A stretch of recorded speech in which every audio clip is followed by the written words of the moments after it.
नमस्कार आमे आलोचना करुथिले ओडिया भाषार उन्मेष और विकास क्रम एवं सेही क्रम रे अपभ्रंश भाषार सहित ओडिया भाषार संपर्क बा विशेष भावरे चर्जा गीतिकारे ओडिया भाषार स्वरूप संपर्क रे आलोचना करिथिले।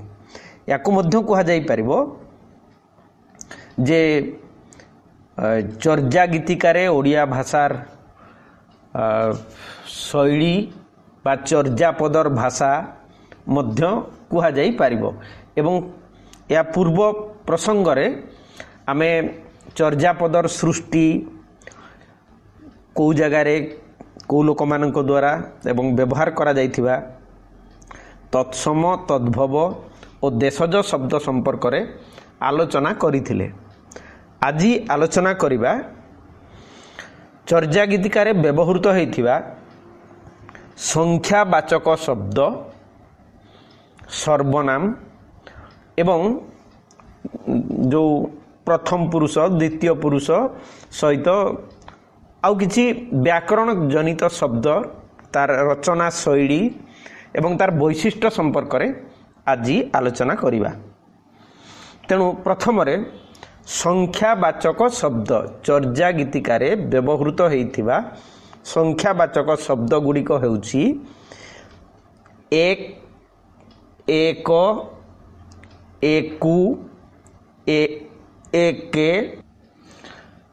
दु दुई दो बेनी तीनी चौ चारि पांच छड़ अठ आठ नौ दस दशमी 32 और 64 प्रभृति प्राचीन ओडिया रे मध्य व्यवहृत हेउथिला।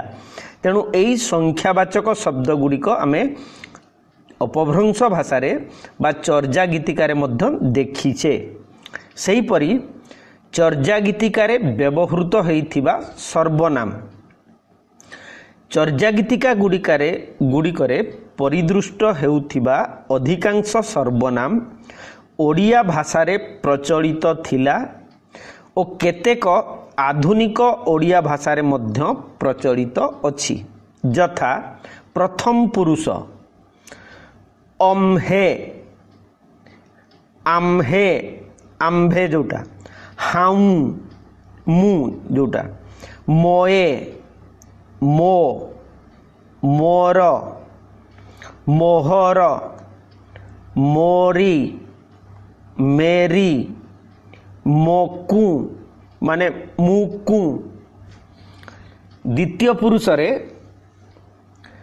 तुम है जोटा तुम्भे आम ओडिया रे करूछु तोई तू तो तोए तोरे तोहरे तोर तोहर ओ तोहरी एगुड़िक होची द्वितीय पुरुषर सर्वनाम।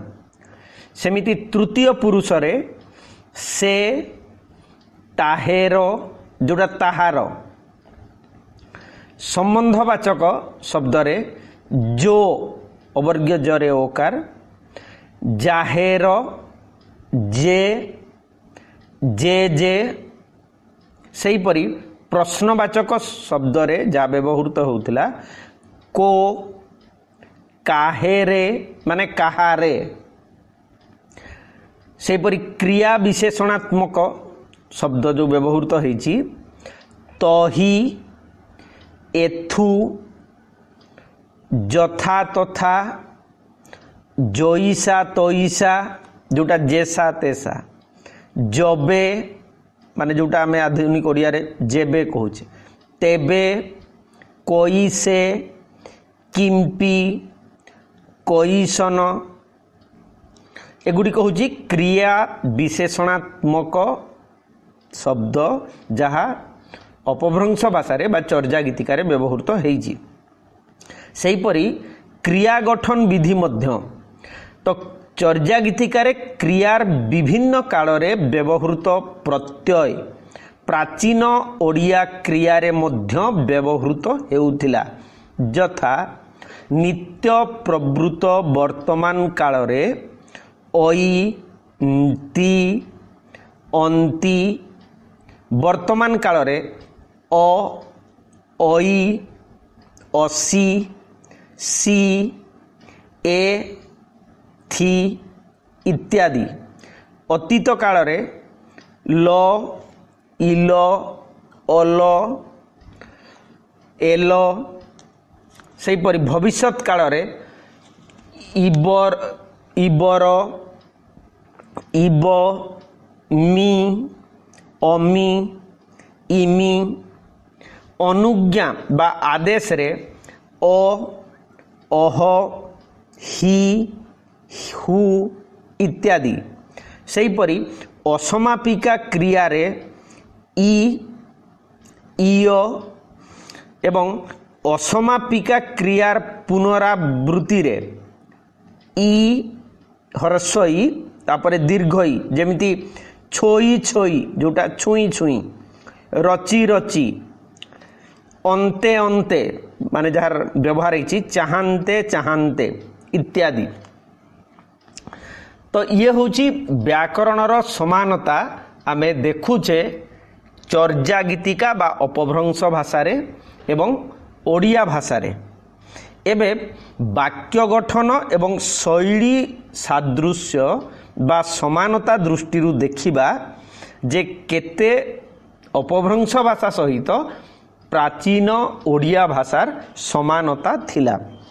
प्रथम रे आमे लुई पादंकर गीतिका क्रमांक 1 रो गीतिकाटी को पाठ करिबा जहार भाषा होची अपभ्रंश भाषा एवं परे ताकू ओडिया रूपांतर मध्य देखिबा एवं सेई भितरे अपभ्रंश एवं ओडिया भितरे तुलना करिबा जे केते समान अछि केते वैषम्य अछि।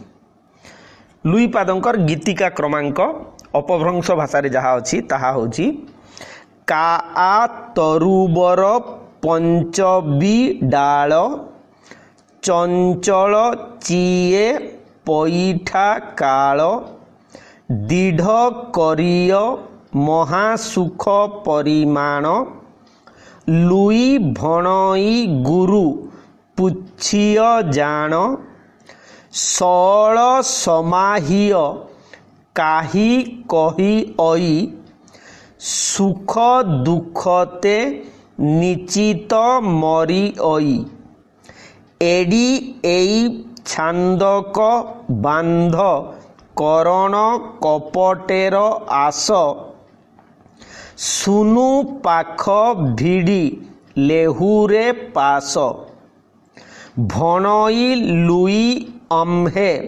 झाणे दीठा धमण चमण बेणी पिंडी बैठा।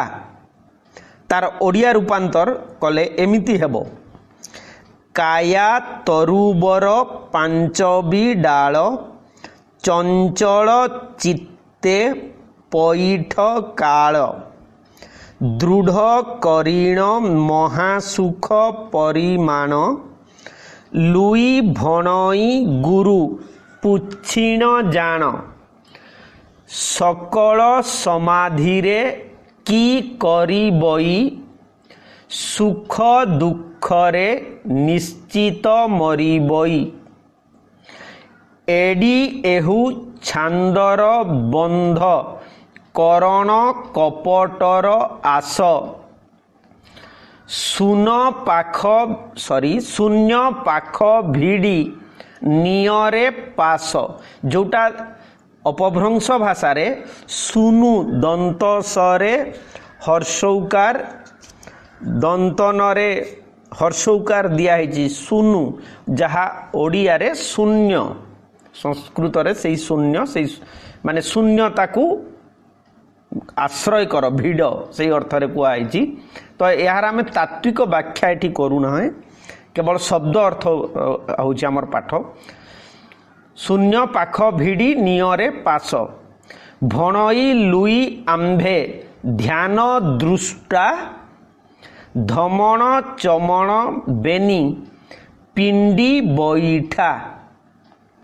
सेहीपरि लुई पादंकर गीतिका क्रमांक 28 रो कियदंश मात्र 2 धाड़ी। सेठू देखिबा जे ओडिया सहित केते निकटवर्ती, ओडिया सहित केते समानता अछि। जेमिति काहेरे किस भणी मई दिबी पिरिच्छा उदक चांद जिम साचना मिच्छा। तार ओडिया रूपांतर कले हबो काहारे किस भणी मुई देवी परीक्षा उदक चांद जेमिति सत्य ना मिथ्या। माने उदक कहले जल, जल भितर जो जह्न दिशुछि ताहा सत्य कि मिथ्या, माने काहाकू केमिति मु परीक्षा देवी, कौन कही कि परीक्षा देवी। यार साधारण अर्थटा होची सेया। सेहीपरि सबरी पादंकर गीतिका नंबर 18 रो कियदंश देखिबा अपभ्रंश भाषा रे अछि, पुनि तार ओडिया रूपांतर रे मध्य केते समानता रहुची। प्रथम रे सबरी पादंकर अपभ्रंश भाषा रचित गीतिका नंबर 18 किछि धाड़ी मात्र। नाना तरुबर मौलिलारे गणत लागेली डाली एकेली सबरी ए बण हिंडई कर्ण कुंडल वज्रधारी ढिय धाउ खाट पाड़िला सबरे महासुखे सेजी छाइला सबर भुजंग नैरामणि दारी पेम्ह राति पोहाइला हियो तांबोला महासुखे कापुर खाई सुन नैरामणि कंठे लइया महासुखे राति पोहाई। ये होची अपभ्रंश भाषा रे।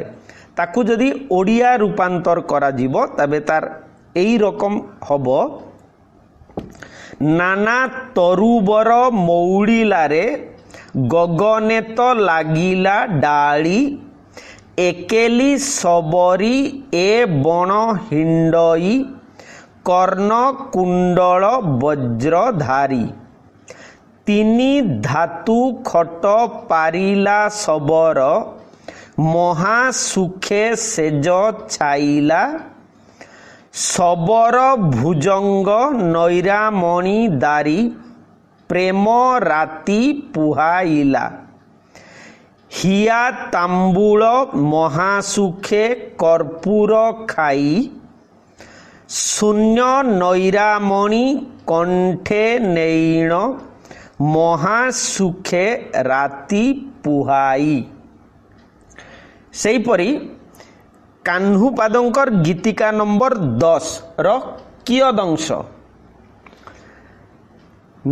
अपभ्रंश भाषा रे हा नगर बाहिरी रे डम्बी तहरी कुड़िया छोई छोई जाई सो ब्राह्मण नाडिया आलो डम्बी तोए सम करिबो मो सांग निघिन कान्हू कापाड़ी जोई लांग एक सो पदुमा 64 पाखुड़ी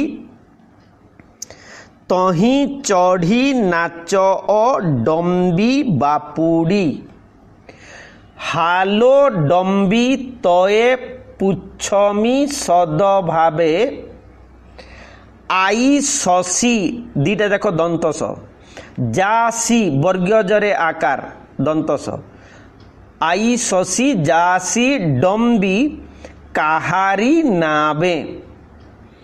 तार ओडिया रूपांतर हेले हबो जे नगर बाहारी रे डम्बी तोहरी कुड़िया ଛୁଇଁ ଛୁଇଁ ଯାଉ ସେ ବ୍ରାହ୍ମଣ ନାଡ଼ିଆ, ନାଡ଼ିଆର ଅର୍ଥ ହେଉଛି ତରୁଣ ଯୁବକ। ଆଲୋ ଡମ୍ବି ତୋରେ ସମ କରିବି ମୁଁ ସଙ୍ଗ, ନିଘୁଣ ମାନେ ନିର୍ଗୁଣ ଗୁଣ ରହିତ, କାହ୍ନୁ କପାଳି ଯୋଗୀ ଲାଙ୍ଗ, ଏକଶେ ପଦୁଅ 64 ପାଖୁଡ଼ି, ତହିଁ ଚଢ଼ି ନାଚୁ ଡମ୍ବି ବାପୁଡ଼ି, ହଇଲୋ ଡମ୍ବି ତତେ ପୁଛିବି ସଦ୍ଭାବେ, ଆସସି ଯାଅସି ମାନେ ଆସୁ ଯାଉ, ଡମ୍ବି କାହାରି ନାବେ। ଏସବୁ ଦୃଷ୍ଟିରୁ ଚର୍ଯା ଗୀତିକାର ଭାଷା ପ୍ରାଚୀନ ଓଡ଼ିଆ ଭାଷାର ନିକଟତର ବୋଲି ପ୍ରମାଣିତ ହୋଇଥାଏ ଏବଂ एकथा स्पष्ट जे अंततः 10ମ शताब्दी बेलू ओडिया भाषार साहित्य रचना पाई उपयुक्त हो जाइथिबार प्रमाण मिले। तेबे चर्जा गीतिकार व्यवहृत होइथिबा ध्वनिगत वैशिष्ट्य संपर्क रे मध्य आमे किछि आलोचना करै पारिबा। चर्जा गीतिकार भाषा रे उभय स्वरध्वनि और व्यंजन ध्वनि वैशिष्ट्य परिलक्षित होइछि। जदि स्वरध्वनिर कथा कहिबा स्वरध्वनिर वैशिष्ट्य ताले प्रथम होछि अ ध्वनि स्वरवर्ण अ, आ, ह्रस्वई उ एवं ए रे परिणत होई पारे। यथा ओ माने आरे परिणत होइछि जेमिति पर्वत ओडिया रे जोटा को आमे पर्वत बोली कहूचे से ताहा हेइछि पावत पावत। सेमिति ओ समान ह्रस्वई नगरी जहा ओडिया रे हेइछि नगरी ताहा सेठी अछि नईरी। सेमिति ओ उरे पर्कटिका जहा संस्कृत रे ताहा सेठी हेइछि पाखुडी। ओ ए भी हेइछि जेमिति रयेणी जहा ओडिया रे हेबो रजनी। जेमती कर्पूर सेठी व्यवहार हेछि कापूर ओटा से जगह रे आ हेछि। तेणु आमे देखुचे जे अ ध्वनि स्वर वर्ण अ अपभ्रंश भाषा रे केते बेले आ हेछि केते बेले ह्रस्वई हेछि केते बेले ह्रस्वउ हेछि केते बेले ए मध्य हेछि। सेमिति स्वरध्वनि उ केते बेले आ हेछि केते बेले ह्रस्वई हेछि केते बेले ए ओ केते बेले ओ मध्य हेछि। जेमिति उटा आ माने उ समान चिन्ह देकी आ। उच्छुर विलंब जोटा को आमे कहूचे सेटा हेछि उच्छारा। अपभ्रंश भाषा रे ताहा हेछि उच्छारा। सेमिति उटा ई जेमती पुच्छ ओडिया रे आमे कहूचे पुच्छ सेठी हेछि मयूर पुच्छ कथा जेमती कहूचे सेठी हेछि पिच्छ परे दीर्घईकार द्वितीय छ पिच्छ। सेमती ह्रस्वउ ए मध्य हेछि जेमिति नुपुर ओडिया रे आमे कहूचे किंतु अपभ्रंश भाषा रे ता हेछि नेउर। सेमिति उ ओ रे मध्य हेछि जेमिति छुई छुई छुई जाए ब्राह्मण नाड़िया सेठी व्यवहार कराइछि छोई छरे ओ कार दिया हेछि। ओडिया रे आमे ताकू छुई कहूचे छरे हर्षौ दउचे। तो स्वर ध्वनिर वैशिष्ट्य जेमिति देखिले सेही परि व्यंजनर भी किछि वैशिष्ट्य आमे देखि परिबा। यथा चर्जा गीतिकारे तालव्यस मूर्धन्यस दंतस एवं ন ଅଣ ବର୍ଗ୍ୟଜ ଓ ଅବର୍ଗ୍ୟଜର ବ୍ୟବହାରଗତ ପାର୍ଥକ୍ୟ ନଥାଏ। ଯଥା ଅହର୍ନିଶି ଯୋଉଟା ଅହର୍ନିଶି, ସେ ନିଶି ଯୋଉଟା ଦନ୍ତ ସରେ ଅଛି, ସେମିତି ଆଶା ଦନ୍ତ ସରେ ଆକାର ଆଶା ଯୋଉଟା ଓଡ଼ିଆରେ ତାଲବ୍ୟ ସରେ ଆକାର ଆଶା ହବ। ସେମିତି ବିଷ ଦନ୍ତ ସ, ଆକ୍ଚୁଆଲି ବିଷ ଦନ୍ତ ସ ହେଲେ ପଦ୍ମନାଡ଼ ହବ, କିନ୍ତୁ ଗରଳ ଅର୍ଥରେ ସେଠି ବିଷ ମୂର୍ଧନ୍ୟ ସ ଜାଗାରେ ଦନ୍ତ ସ ବ୍ୟବହାର ହେଇଛି। ସେମିତି ଶଶୀ ଓଡ଼ିଆରେ ତାଲବ୍ୟ ସରେ ଦୀର୍ଘଇକାର, କିନ୍ତୁ ସେଠି ଦିଟା ଯାକ ଦନ୍ତ ସ ଦେଇକି ଦନ୍ତ ସରେ ହ୍ରସ୍ୱଇକାର ଦିଆହେଇଛି। ଏମିତିକି ସହଜେ ଯୋଉଟାକୁ ଆମେ ଓଡ଼ିଆରେ କହୁଛେ ସହଜ ସୁନ୍ଦରୀ ସହଜ କଥା ବ୍ୟବହାର କରୁଛେ, ସେ ସହଜଟା ସେଠି ମୂର୍ଧନ୍ୟ ସ ମଧ୍ୟ ବ୍ୟବହାର ହେଇଛି। ସେମିତି ଯୌବନ ଅପଭ୍ରଂଶ ଭାଷାରେ ବର୍ଗ୍ୟଜରେ ଔକାର ଦେଇକି ଯୌବନ ବ୍ୟବହାର ହେଇଛି। ନାବ ଆଣାବ ହେଇଛି, ମୂର୍ଧନ୍ୟରେ ଆକାର ଦେଇକି ବ ଲେଖା ହେଇଛି ନାବ। ସେମିତି ଯୋଗିନୀ ସେଠି ଲେଖା ହେଇଛି ଜୋଇଣୀ, ବର୍ଗ୍ୟଜରେ ଓକାର ହର୍ଷଇ ଣରେ ଦୀର୍ଘଇ ଦେଇକି ଜୋଇଣୀ। ଏମିତିକି ଯାଇ ମାନେ ଗୋଟେ ସ୍ଥାନକୁ ଯିବା ଯୋଉ ଯାଇ, ସେଠି ବର୍ଗ୍ୟଜରେ ଆକାର ଦେଇକି ହ୍ରସ୍ୱଇ ଲେଖା ହେଇଛି। ସେହିପରି ମହାପ୍ରାଣ ଧ୍ୱନି ଯୋଉ ଖ ଘ ଥ ଧ, ତାହା ହରେ ପରିଣତ ହେଇଛି। ଯଥା ମହାସୁଖ ହେଇଛି ମହାସୁହ, ଶିଖର ହେଇଛି ଶିହର ଦନ୍ତସରେ ହର୍ଷଇ, ମେଘ ହେଇଛି ମେହ, ସମାଧି ହେଇଛି ସମାହି। ସେହିପରି କେତେକ ବ୍ୟଞ୍ଜନ ବର୍ଣ୍ଣରେ ଯଦିଓ ସହଜ ବ୍ୟବହାର ହେଇଥାଏ, ଯଥା କାର୍ଯ୍ୟ, କାର୍ଯ୍ୟଟା ସେଠି କାଜ ହେଇଛି। ବଙ୍ଗଳାରେ ସେ ଶବ୍ଦ ଆଜି ବି ସେମାନେ କି କାଜ କରଛି କାର୍ଯ୍ୟଟାକୁ କାଜ ବୋଲି କହନ୍ତି, କି କାଜ ଉଚ୍ଚାରଣରେ ହଣନ୍ତର ଉଚ୍ଚାରଣ ହୁଏ। ସେମିତି ବନ୍ଧ୍ୟା ଯୋଉଟାକୁ ଓଡ଼ିଆରେ କହୁଛେ ସେଠି ବାଞ୍ଝ, ଯୋଉଟା ମୋକ୍ଷ ଆମେ କହୁଛେ ମୁକ୍ତି ମୋକ୍ଷ, ସେଠି କ ମୂର୍ଧନ୍ୟ ସ ଯୋଉ କ୍ଷ ଅଛି ତାକୁ କେବଳ ମହାପ୍ରାଣ ଖ କରାହେଇଛି, ଯେମିତି ମୋଖ। ସେମିତି ଗ୍ରୀବା ବେକ ଯୋଉ, ସେମାନେ ତାକୁ କରିଛନ୍ତି ଅପଭ୍ରଂଶ ଭାଷାରେ ଗିବା, ଗିବା କେବଳ ଗରେ ହର୍ଷଇ ବରେ ଆକାର, ଗିବତ ଗୁଞ୍ଜର ମାଳି ଏମିତି ଶବ୍ଦ ବ୍ୟବହାର କରାହେଇଛି। ତେବେ ଚର୍ଯାର ରୂପଗତ ବୈଶିଷ୍ଟ୍ୟ ଯଦି ଆମେ ଆଲୋଚନା କରିବା, ତାହେଲେ ମୁଖ୍ୟତଃ ଦେଖିବା ଯେ ଚର୍ଯା ଗୀତିକାରେ ବିଭକ୍ତିର ପ୍ରତ୍ୟୟ ଦେଖାଯାଏ। ଯଥା ପ୍ରଥମା ବିଭକ୍ତିର ପ୍ରତ୍ୟୟରେ ଏ ପ୍ରୟୋଗ ଦେଖାଯାଏ, ଯଥା ମାଏ ଚୋରେ ଇତ୍ୟାଦି। ସେହିପରି ଦ୍ୱିତୀୟ ବିଭକ୍ତିରେ ମଧ୍ୟ ଏ ରେ କୁ ପ୍ରଭୃତି ଦେଖାଦିଏ, ଯଥା ଜଳନ୍ଧର ପାଏ। ସେହିପରି ତୃତୀୟ ବିଭକ୍ତିରେ ଅ ଏ ତେ ପ୍ରଭୃତି ବ୍ୟବହାର ଦେଖାଯାଏ, ଯଥା ନର ଅ ସମାହିୟ ଆଡ଼ିଏ ବାଣେ ଇତ୍ୟାଦି।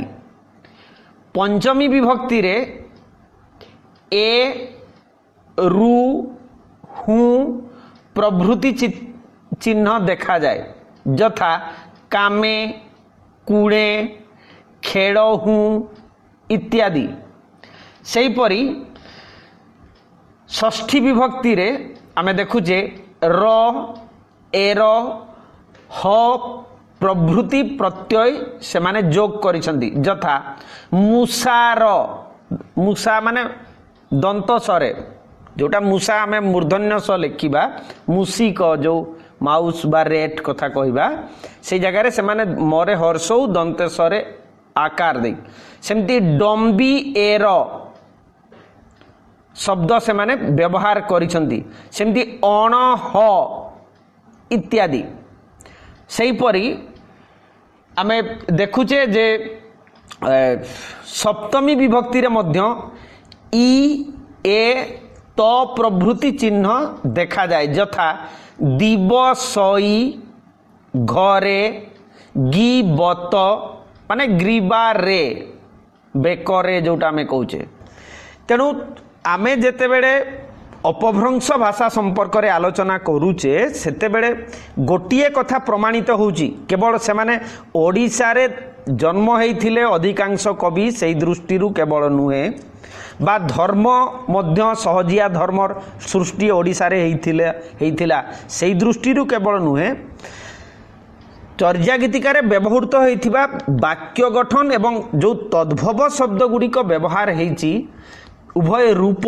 तत्व एवं ध्वनि तत्व ए उभय दृष्टि आमे जेते बेले देखुचे सेते बेले एक कथा स्पष्ट भाव में प्रमाण हो जाउची जे चर्या गीतिकार भाषा बा अपभ्रंश भाषा होउची प्राचीन ओडिया भाषार ही गोटिए रूप एवं आमे ताकू 100% ओडिया न कहिले मध्य ओडिया भाषार प्राचीन रूप ता मध्यरे निसंदेह भावरे रहीछि ए कथा माने पई कोनोसी द्विमत रहिबार आवश्यकता नाही तेबे आमर अपभ्रंश भाषार ओडिया भाषार रूप बा अपभ्रंश भाषार स्वरूप संपर्क रे आलोचना सरिला परवर्ती अध्याय रे आमे आलोचना करिबा पंचदश शताब्दीर ओडिया भाषा बा सारला महाभारतर भाषातात्विक विचार